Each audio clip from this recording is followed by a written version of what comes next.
ایک الحمدللہ جو ہمیں بزرگوں سے اور اپنے اساتذہ سے اللہ والوں سے ایک نعمت ملی ہے، میں وہ آپ کو بتلاتا ہوں، شاید اللہ آپ کو توفیق دے۔ یہ ایک ایسی نعمت ہے کہ اس کو کہتے ہیں اکسیر۔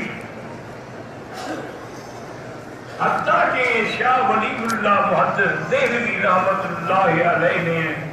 اپنی کتابوں میں فرمایا ہے کہ جو آدمی اس عمل کو کرے اور پھر اس کو شبہ ہو کہ میرا کام نہیں ہوگا تو مسلمان ہی نہیں رہتا ہو۔ اور وہ طریقہ کیا ہے کہ 4 رکعت نماز برائے حاجت کی نیت کرے۔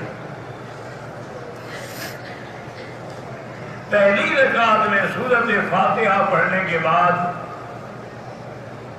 رب انی مسنی الضر وانت ارحم الراحمین یہ 100 دفعہ پڑھیں، پھر رکوع کریں، پھر جب دوسری رکعت میں کھڑے ہوں تو فاتحہ پڑھیں، پھر 100 دفعہ پڑھیں گے وہ فوض امری الی اللہ ان اللہ بصیر بالعباد۔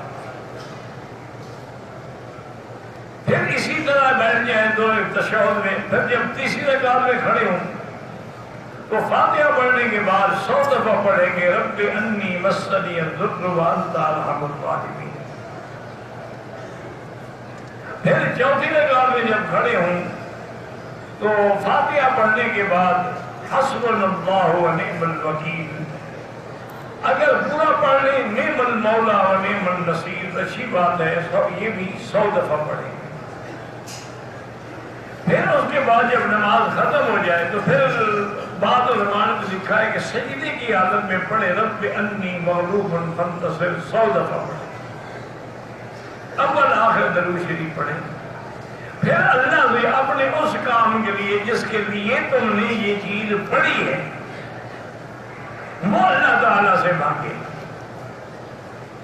تو انشاءاللہ ایک رات میں زیادہ سے زیادہ 3 راتوں میں اس کا بڑے سے بڑا مشکل پہاڑ کیوں نہ ہو ٹل جائے۔ اس کی وجہ یہ ہے کہ شاہ ولی اللہ کوئی چھوٹا آدمی تو نہیں تھا نا، وہ آدمی ہے جس کے ذریعے وہ علم حدیث ہندوستان پہنچا ہے۔ وہ کہتے ہیں کہ دیکھو قرآن میں ہے کہ جب آدمی حضرت ایوب نے دعا مانگی رب انی مسنی الضر وانت ارحم الراحمین، تو اللہ فرماتے ہیں فاستجبنا لہ، ہم نے اس کی دعا سن لی۔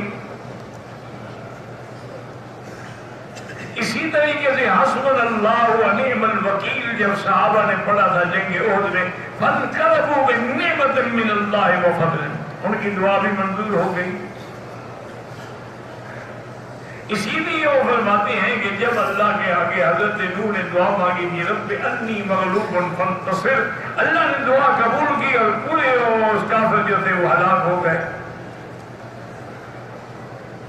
اسی طرح جب آدمی کہتا ہے کہ فَوْفَوِّضُ أَمْرِي إِلَى اللَّهِ، میں نے ہر چیز اللہ کے سپرد کر دی ہے، تو اللہ اس کی دعائیں، تو کہتے ہیں قرآن میں یہ آیات ایسی ہیں کہ جن کے بعد منظوری کا حکم بھی ساتھ موجود ہے، تو اس لیے اس کے پڑھنے سے انشاءاللہ بڑے سے بڑی مشکل کیوں نہ ہو، مصیبت کیوں نہ ہو، قید ہو، مشکلات ہوں، سب حل ہو جاتی ہے۔ شرط یہی ہے کہ کوشش یہ کریں کہ تہجد کے وقت پڑھیں، ورنہ عشاء کے بعد ساری رات میں کسی وقت بھی پڑھ سکتے ہیں۔